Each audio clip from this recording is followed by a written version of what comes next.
لے جاؤ، اس کی دہلیز پہ لے جاؤ۔ ہمارے بزرگ فرمایا کرتے تھے سونے سے قبل 5 انگلیاں بھی گن لیا کرو، 5 نمازیں بھی گن لیا کرو۔ اور اگر تہجد نصیب ہو جائے، کتنے خوش نصیب ہیں وہ لوگ جو سحری کا اٹھنا پا لیتے ہیں۔ ایک روایت میں آتا جب سحری کے لمحے ہوتے ہیں تو شوہر اٹھتا ہے اور اپنی بیوی کو بھی جھنجھوڑتا ہے، لیکن نیند کے غلبے کی وجہ سے وہ اٹھ نہیں پاتی۔ خیر یہ چلا جاتا ہے، وضو کرتا ہے، واپس آتے ہوئے چلو میں تھوڑا سا پانی لے آتا ہے اور اپنی بیوی کے اوپر چھڑک دیتا ہے تو وہ بھی اٹھ جاتی ہے، اور یہ مصلی بچھا کے نماز پڑھنے لگ جاتا ہے، اللہ کے حضور سجدہ ریزیاں کرتا ہے، اور وہ بھی جلدی سے وضو کر کے اس مصلی کے ساتھ مصلی بچھا کے خاتون بھی نماز پڑھنے لگ جاتی ہے۔ تہجد کے سجدے ہیں، سحری کے لمحے ہیں، رات کی تاریکیاں ہیں، کوئی دیکھنے والا نہیں ہے، 2 مصلے بچھے ہیں، ایک پہ شوہر کھڑا ہے، ایک مصلے پہ بیوی کھڑی ہے، رب کی دہلیز کا نوکر اور اس کی چوکھٹ کی بادی دونوں سجدہ ریز۔ حدیث میں آتا ہے جب یہ سجدے کر رہے ہوتے ہیں اللہ دیکھ کے مسکرا رہا ہوتا ہے،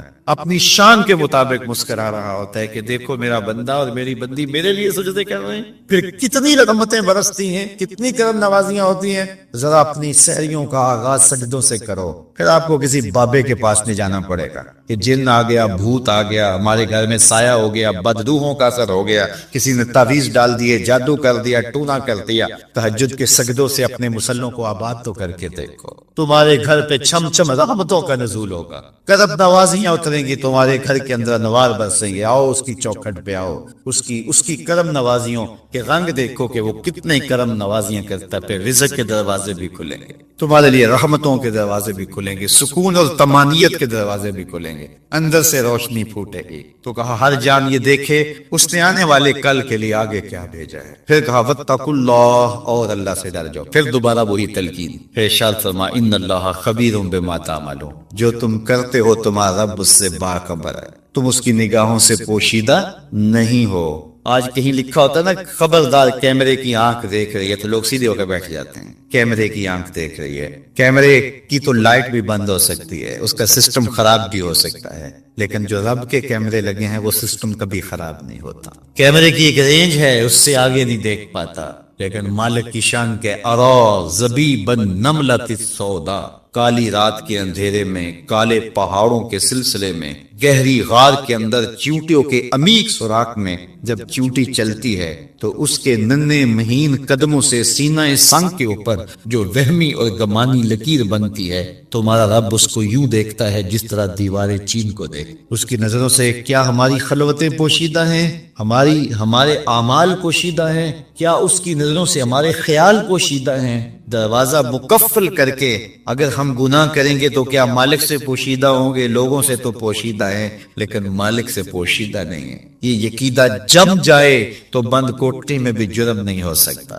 آپ دیکھتے نہیں ہیں کہ جب دروازے مقفل کر کے بت کے اوپر بھی موٹا کھیس ڈال کے زلیخا بولی ہے تلک یوسف اب تو آ جاؤ، اب تو کوئی نہیں دیکھ رہا، تو جناب یوسف نے کہا کالا معاذ اللہ، میں اللہ کی پناہ میں آتا ہوں، تو اپنے اس بے جان بت اور مجسمے سے بھی حیا کرتی ہے، اور اس کے اوپر بھی جو دیکھ نہیں سکتا پردہ ڈال لیا ہے، اور میں اس سے حیا نہ کروں جو 7ویں کوٹری میں بھی دیکھتا ہے۔ پھر اتنی روشنیاں برستی ہیں، اتنی روشنیاں برستی ہیں کہ گناہ کا تصور بھی محال ہوتا ہے، اور یوسف بھاگتے ہیں تو اللہ دروازے کو کشادہ کرتا چلا جاتا ہے۔ تو آؤ تو اس چوکھٹ پہ، تو وہ تو بند کمروں کے ماحول دیکھتا ہے، اس سے تو کوئی چیز پوشیدہ نہیں ہے۔ یہ یقین اتر جائے، روح میں جم جائے تو پھر زندگی سنور جاتی ہے۔ اور میں آپ کو ایک اور بات عرض کرنا چاہتا ہوں کہ بطور سنی آپ تو یہ بھی عقیدہ رکھتے ہیں کہ رسول کریم کی نگاہوں سے کچھ پوشیدہ نہیں ہے، تو کیا یہ عقیدہ 3 گھنٹے کے مناظرے کے لیے رکھا ہوا ہے کہ عمل پہ بھی اس کا کوئی اثر ہے؟ اگر عمل پہ کوئی اثر ہے تو پھر بند خلوت کدے میں بھی جرم کرتے شرم آئے کہ رسول اللہ کی نگاہوں سے تو کچھ پوشیدہ نہیں ہے۔ پھر ہماری خلوتیں جو ہے وہ پاک ہو جائیں، ہماری جلوتیں پاک ہو جائیں، ہم رسول اللہ کی نگاہوں سے بھی پوشیدہ نہیں رہ سکتے۔ ان کی نگاہیں دوربین بھی دیکھتی ہے، ہمارے رب کی نگاہیں بھی دیکھتی ہیں، حضور اللہ کی عطا سے دیکھتے ہیں۔ تو جب یہ عقیدے جم جائیں گے، روح میں اتر جائیں گے، تو زندگی میں نظم پیدا ہو جائے گا۔ جہاں کوئی سیکورٹی نہیں پہنچتی، کوئی عقیدہ نہیں پہنچتا، کوئی جو ہے وہ کیمرہ نہیں پہنچتا، وہاں یہ عقیدہ پہنچتا ہے ان اللہ خبیر بما تعملون، جو تم کرتے ہو تمہارا رب اس سے باخبر ہے۔ اللہ تعالیٰ جل شانہ نے اس شخص کی کہانی کو بیان کیا ہے جو قیامت کے دن جہنم کی طرف جا رہا ہوگا۔ کچھ لوگ اسے پوچھیں گے ما سلککم فی سقر، کہ تم جہنم میں کیوں جا رہے ہو؟ تو وہ جواب میں کہے گا لم نکو من المصلین، کہ ہم نماز نہیں پڑھا کرتے تھے۔ آج جہنم میں جانے کا سبب نماز نہ پڑھنا ہے۔ پنجگانہ نماز ہر عاقل بالغ مرد اور عورت پر فرض کی گئی ہے، اور قرآن مجید میں مختلف صیغوں سے 700 سے زائد مرتبہ اس کی تاکید ارشاد فرمائی گئی۔ سینکڑوں احادیث نماز کی تاکید، فضائل، ادا کرنے کی ترغیب اور نہ پڑھنے پر ترہیب میں وارد ہیں۔ اگر کوئی شخص نماز کا انکار کرتا ہے تو وہ دائرہ اسلام سے خارج ہے، لیکن اگر کوئی سستی کی وجہ سے نماز نہیں پڑھتا، صرف سستی کی وجہ سے نہیں پڑھتا، اللہ کا حکم جانتا ہے، اس کو کہا جائے آؤ نماز کو، تو وہ آگے سے مذاق نہیں کرتا یا نماز کا تمسخر یا استحقار نہیں کرتا، بلکہ بس اپنی سستی کی وجہ سے مسجد میں نہیں آتا۔ جو نماز کو ہلکا جانے، خفیف جانے، وہ بھی دائرہ اسلام سے خارج ہے اور کافر ہے۔ لیکن جو شخص اس کو اللہ کا حکم جانتا ہے اور اس کو پڑھنا اپنے اوپر ضروری سمجھتا ہے لیکن سستی کی وجہ سے پڑھ نہیں سکتا، تو اس کے بارے میں علماء کی آراء مختلف ہیں۔ حضرت امام اسحاق اور حضرت امام احمد رضی اللہ تعالی عنہما آپ تو فرماتے ہیں کہ ایسا شخص کافر ہے اور اس کو قتل کرنا واجب ہے۔ حضرت امام مالک کا قول ہے کہ، اور امام شافعی کا بھی یہی قول ہے، وہ بھی کہتے ہیں کہ اس کو قتل کیا جائے گا اور بطور حد قتل کیا جائے گا۔ حضرت امام اعظم امام ابو حنیفہ علیہ رحمہ آپ فرماتے ہیں کہ بے نمازی کو قتل نہیں کیا جائے گا بلکہ اس پر تعزیر نافذ ہوگی۔ یہ حاکم وقت کی ثوابدید پر ہے کہ وہ اس پر کیا سزا دیتا ہے، اور فرمایا اس کو ساتھ قید کیا جائے گا اور توبہ کے لیے اس کو زور دیا جائے گا۔ اگر وہ توبہ کر لے تو اس کو قید سے باہر نکال لیا جائے گا، ورنہ اس کو قید رکھا جائے گا۔ صحابہ کہتے ہیں کہ ہم کسی عمل کے تارک کو کافر نہیں سمجھتے تھے سوائے نماز کے تارک، اور آقا کریم علیہ السلام کا ایک فرمان ہے من ترک الصلاۃ متعمدا فقد کفر جہارا، جس نے جان بوجھ کے نماز چھوڑی اس نے اعلانیہ کفر کیا۔ امام اعظم امام ابو حنیفہ علیہ رحمہ وہ فرماتے ہیں کہ یہ حدیث محل ترہیب میں ہے، گویا اس نے کافروں والا کام کیا، اس لیے آپ یہ فتویٰ دیتے ہیں کہ اس کو قید کیا جائے گا اور نماز کی پابندی کا زور دیا جائے گا، اور وہ توبہ کرے تو اس کو چھوڑ دیا جائے گا۔ لیکن باقی ائمہ بعض کہتے ہیں اس کو حداً قتل کیا جائے، اور امام اسحاق اور امام احمد کہتے ہیں اس کو قتل کرنا واجب ہے۔ تو بے نمازی جو اللہ کے حکم کی پابندی سستی کی وجہ سے نہیں کرتا، یہ اس کے لیے حکم ہے۔ جو شخص تحقیر کرتا ہے نماز کی، ہلکا جانتا ہے، تمسخر اڑاتا ہے یا اس کا انکار کرتا ہے، تو اس کے بارے میں علماء کے اندر کوئی اختلاف نہیں ہے، وہ ائمہ اربعہ کے نزدیک کافر ہے، دائرہ اسلام سے خارج ہے، مرتد ہے۔ لیکن سستی کی وجہ سے نماز نہ پڑھنے والا، اس کے بارے میں علماء کا یہ موقف ہے۔ حضرت غوث اعظم الشیخ سید عبد القادر جیلانی علیہ رحمہ آپ فرماتے ہیں کہ بے نمازی کو مسلمانوں کے قبرستان میں دفن نہ کر۔ حضرت سلطان باہو علیہ رحمہ آپ کا قول ہے کہ بے نمازی سے خنزیر بھی پناہ مانگتا۔ حضرت شیخ سعدی شرازی فرماتے ہیں بے نمازی کو قرض نہ دو، جو اللہ کا قرضہ ادا نہیں کرتا تمہارا قرض کیسے لٹائے گا۔ اب آئیے ہم حضور علیہ السلام کے فرامین دیکھتے ہیں اس حوالے سے۔ حضرت جابر بن عبداللہ انصاری رضی اللہ تعالی عنہ سے مروی ایک روایت جس کو امام ابو داؤد نے روایت کیا، امام نسائی نے روایت کیا، دیگر محدثین نے روایت کیا۔ آقا کریم نے ارشاد فرمایا بین الرجل و بین الکفر ترک الصلاۃ، آدمی اور کفر کے درمیان ترک صلاۃ ہے، یعنی بندہ مومن اور بندہ کافر کے درمیان ترک صلاۃ ہے۔ جو نماز پڑھتا ہے وہ مومن ہے، اور جو نماز نہیں پڑھتا تو وہ کافروں والا کام کرتا ہے، یا دیگر ائمہ کے نزدیک وہ کافر ہے۔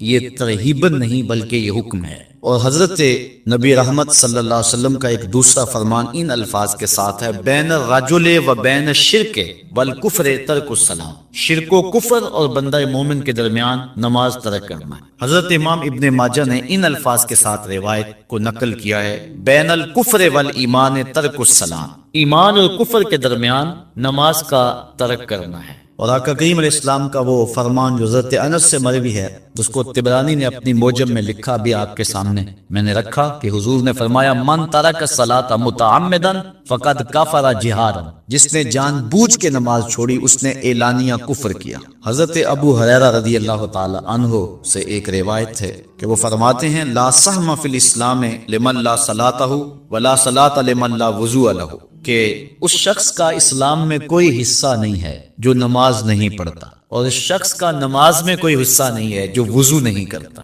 وضو کے بغیر نماز نہیں ہوتی اور نماز کے بغیر اسلام نہیں ہوتا۔ اور اسی روایت کو بالفاظ دیگر حضرت عبداللہ ابن عمر رضی اللہ تعالی عنہ نے حضور سے یوں روایت کیا ہے، طبرانی نے اپنی موجم میں اس کو لکھا لا ایمان لمن لا امانتہ ولا صلاۃ لمن لا طہور لہ ولا دین لمن لا صلاۃ لہ۔ حضور فرمایا کہ اس شخص کا ایمان نہیں جس میں امانت نہیں، اور اس شخص کی نماز نہیں جس کو پاکیزگی حاصل نہیں، اور اس شخص کا دین نہیں جس کو نماز نصیب نہیں۔ حضرت امام ابن ماجہ نے اس روایت کو اپنے الفاظ کے ساتھ روایت کیا ہے۔ حضرت بریدہ رضی اللہ تعالیٰ عنہ اپنے باپ سے روایت کرتے ہیں اور وہ حضور سے روایت کرتے ہیں۔ حضور علیہ السلام نے ارشاد فرمایا ان العہد الذی بیننا وبینہم الصلاۃ فمن ترکہا فقد کفر، کہ ہمارے اور ان لوگوں کے درمیان جو معاہدہ ہے وہ نماز کا ہے، جس نے نماز کو چھوڑ دیا اس نے کفر کیا، یعنی ہمارا اور ان کا پھر اب معاہدہ باقی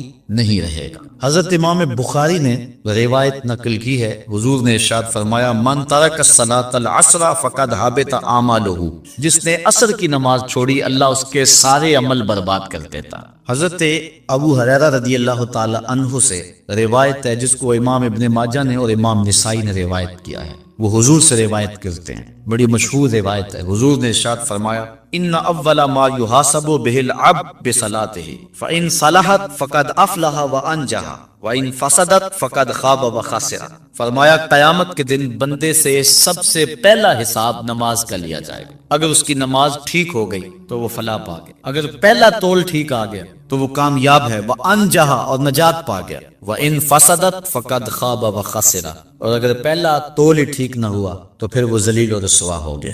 حضرت عبادہ بن صامت رضی اللہ تعالیٰ عنہ سے ایک طویل روایت ہے، وہ کہتے ہیں کہ حضور علیہ السلام نے مجھے 7 چیزوں کا حکم دیا، مجھے وصیت کی کہ ان 7 کاموں کو کرنا ہے۔ ان کے اندر جو دوسری چیز تھی وہ حضور نے یہ ارشاد فرمائی وَلَا تَتْرُكُوا الصَّلَاةَ مُتَعَمِّدِينَ فَمَن تَرَكَهَا مُتَعَمِّدًا فَقَدْ خَرَجَ مِنَ الْمِلَّةِ، کہ جان بوجھ کے کبھی نماز نہ چھوڑنا، جس نے نماز چھوڑی وہ ملت اسلامیہ سے نکل گیا۔ اور حضرت معاذ بن جبل رضی اللہ تعالی عنہ سے بھی ایک طویل روایت ہے کہ حضور نبی رحمت صلی اللہ علیہ وسلم نے ان کو 10 وصیتیں کی تھی۔ اصول برکت کے لیے یہ ساری حدیث میں آپ کے سامنے رکھ دیتا ہوں۔ کہتے ہیں اوصانی رسول اللہ صلی اللہ علیہ وسلم بعشر کلمات، حضور نے مجھے 10 باتیں ارشاد فرمائیں، حکمت سے بھری اور رحمتوں سے بھری ہوئی ایک ایک بات ہے، ان کے بول بہاروں جیسے اور اصحاب ستاروں جیسے۔ تو اتنا خوبصورت کلام، لہو خورشید کا ٹپکی اگر ذرے کا جگر چیئے۔